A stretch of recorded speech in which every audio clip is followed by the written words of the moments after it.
It is there we read and understand that Israel is going into captivity as the Lord is chastening them with His Spirit, and to the self-righteous unrighteous.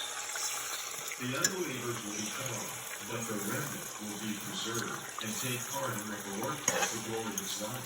And the glory of Zion is not a mystery to the Jews, as they understand this is a reference to the coming of Messiah, where a believing remnant will enter into the millennial kingdom. This is an earthly promise. The good news is that God is going to preserve them as their future children will love and trust Him alone and have their despite its sin will not perish.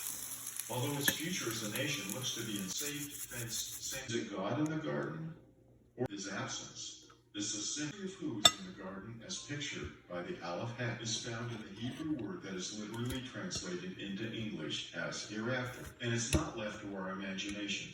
If the Bible is your guide to truth and the fountain of all understanding, then it can only be one man, the God-man, who took on flesh to become the last Adam, the Adam that God's Word calls the quickening Spirit. There is only one candidate that fits this picture. Isaiah 51:3 we read, "For the Lord shall comfort Zion, He will comfort all her waste places, and He will make her wilderness like Eden, and her desert like the garden of the Lord.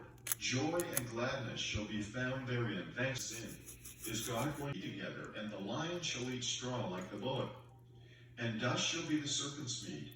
They shall not hurt nor destroy in all my holy mountain, saith the Lord. Hosea 2:18, "And in that day will I make a covenant for them, with the beasts of the field, and with the fowls of heaven, and with the creeping things of the ground, and I will bless of the future."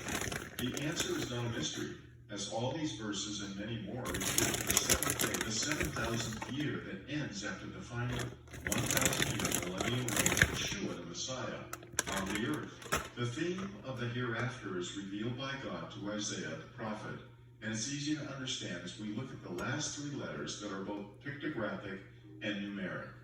Let's take a lesson from the Bereshit prophecy and start with God's multiplier, the Hebrew letter Yod, that means hand, doing a divine deed, as it accomplishes something ordained in heaven. 10, as you recall, is the number of ordinal perfection. Now let's look at the last letter in the hereafter prophetic timeline, Tav, the pictograph that means a sign. And we have sinless Adam living in a serene, safe sanctuary that were 360 days in duration. Blessed is he that comes in the name of the Lord. Then he will come, as promised. The 70th week of Daniel must be accomplished, as it is at the end of this horrible time of tribulation that the Lord comes to. For the rapture this year. Insight in the 4th chapter of the book of Ezekiel. I believe this is the key that does two things. First, it confirms the correct AD, and if you'll check, do some research, you'll find that April 5th is not a Friday, it's a Wednesday. Second, it is the key that I believe unlocks the timing of the 70th week of Daniel. Like many others who have studied prophecy, I have